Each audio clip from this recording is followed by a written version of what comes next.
O livro de Hebreus capítulo 4, versículo 15 diz assim: pois não temos um sumo sacerdote que não possa compadecer-se das nossas fraquezas, mas sim alguém que, como nós, passou por todo tipo de tentação, porém sem pecado.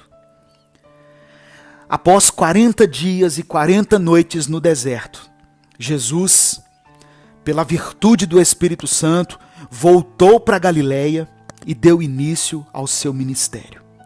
Foi então que ali ele escolheu os seus discípulos e começou a pregar por toda parte as boas novas da chegada do reino dos céus. A palavra de Deus diz que Jesus realizou grandes milagres.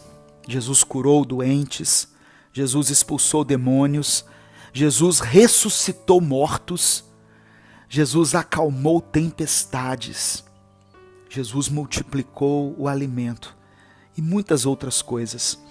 Foram tantas coisas maravilhosas descritas que o Evangelho de João diz que seria impossível registrar todas elas.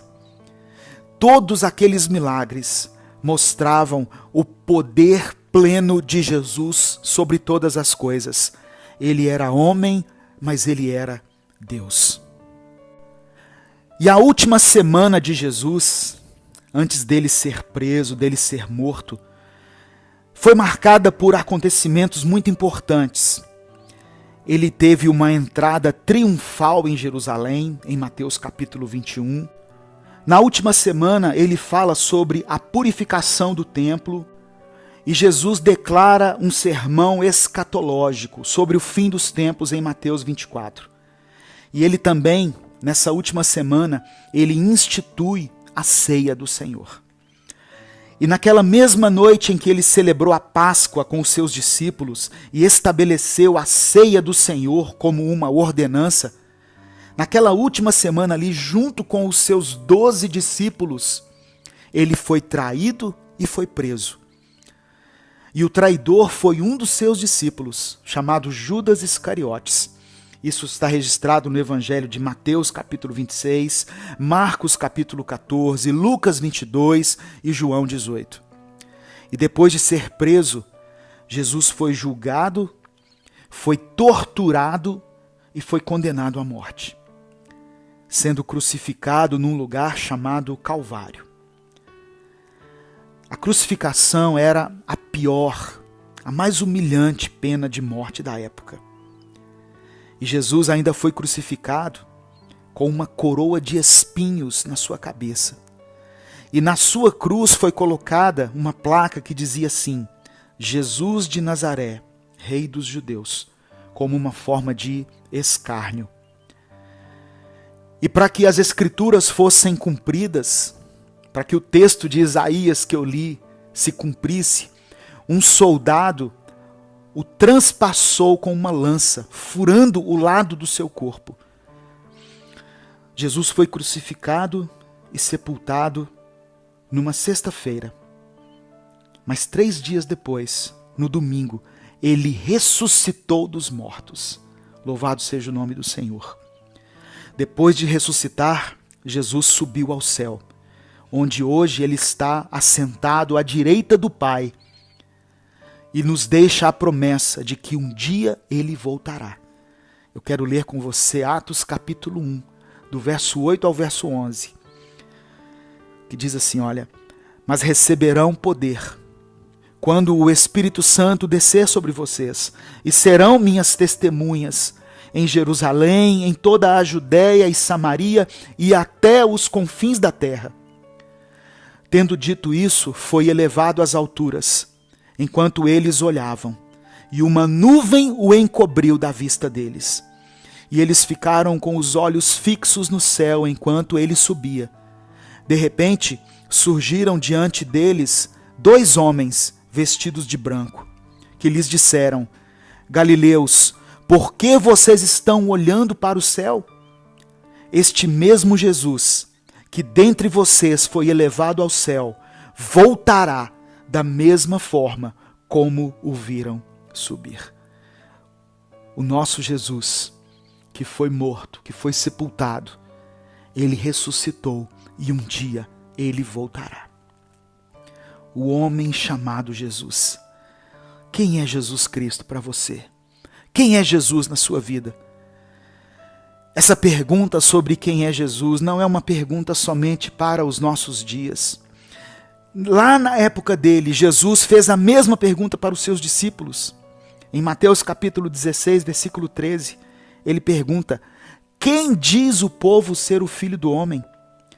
A resposta dos discípulos foi interessante. E na verdade é ainda a mesma resposta que é dada por muitas pessoas hoje em dia. Os discípulos responderam assim: mas Jesus, as pessoas dizem que, alguns dizem que o Senhor é João Batista, outros falam que o Senhor é o profeta Elias, ou Jeremias, ou qualquer um dos outros profetas. Significa que as pessoas afirmavam que Jesus era um homem como qualquer outro. Um homem notável, né? Como João, como Elias, como Jeremias, como Maomé, como Buda. Mas ainda assim, simplesmente um homem. É isso que as pessoas dizem. Só que em seguida, o apóstolo Pedro, revelado por Deus, respondeu a Jesus de forma correta. Mateus capítulo 16, verso 16. Tu és o Cristo, o Filho do Deus vivo. Jesus é Deus. O Evangelho de João revela essa verdade logo nas primeiras palavras, quando diz assim: no princípio era o Verbo, e o Verbo estava com Deus, e o Verbo era Deus.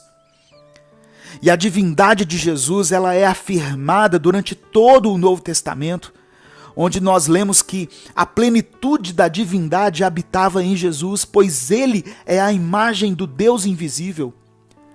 Tudo o que existe foi criado por ele e para ele. Ele tem poder para perdoar pecados, ele pode receber a nossa adoração. Ele próprio declarou: eu e o Pai somos um, em João capítulo 10. Jesus é o Verbo que se fez carne. A Bíblia é clara ao afirmar que Jesus é Deus, da mesma forma que ela é clara quando afirma a humanidade de Cristo. O mesmo texto que afirma a sua divindade também afirma a sua humanidade. O Verbo se fez carne e habitou entre nós. Meus irmãos, dessa maneira nós entendemos que Jesus era plenamente homem e plenamente Deus. Qualquer ensino que negue essa verdade não é o verdadeiro evangelho. O apóstolo Paulo escreveu a Timóteo da seguinte maneira, se referindo a Cristo: Cristo Jesus, homem. Jesus experimentou as mesmas limitações que nós, como homens. Ele passou por sofrimentos, ele teve vontades, ele foi tentado, ele teve privações, ele teve dores, ele teve fome, ele teve cansaço, ele teve fraquezas. Só que diferente de nós, ele nunca pecou. Jesus Cristo é o nosso Salvador. A morte e a ressurreição de Jesus foi o ponto alto do plano divino da redenção. Um plano que foi estabelecido por Deus na eternidade, antes da fundação do mundo. E é justamente nesse ponto, quando nós olhamos para a obra redentora de Cristo, que nós podemos entender por que ele precisava ser plenamente Deus e plenamente homem. Apenas sendo homem, ele poderia morrer pregado numa cruz. E apenas sendo Deus, ele seria capaz de satisfazer a justiça divina e redimir o seu povo.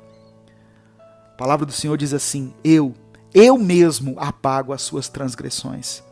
Portanto, na cruz, Jesus Cristo, Deus e homem, fez o que ninguém mais seria capaz de fazer. E diante dessa pergunta sobre quem é Jesus Cristo, só nos resta responder que ele é o Emanuel, aquilo que o anjo falou para a Virgem. Ele é Emanuel, o Deus conosco. Jesus é Deus conosco. Ele está conosco. e a sua obra está além de qualquer possibilidade humana. Mesmo sendo Deus, ele nos substituiu naquela cruz. Ele se fez maldito por nós, morrendo ali no nosso lugar. É impossível responder quem é Jesus sem nos lembrarmos de que ele ocupou o lugar que era para nós, miseráveis pecadores. Ele recebeu o castigo que era merecido por nós. O castigo que nos traz a paz estava sobre ele. E por causa das suas feridas nós fomos sarados. Ele nos reconciliou com Deus.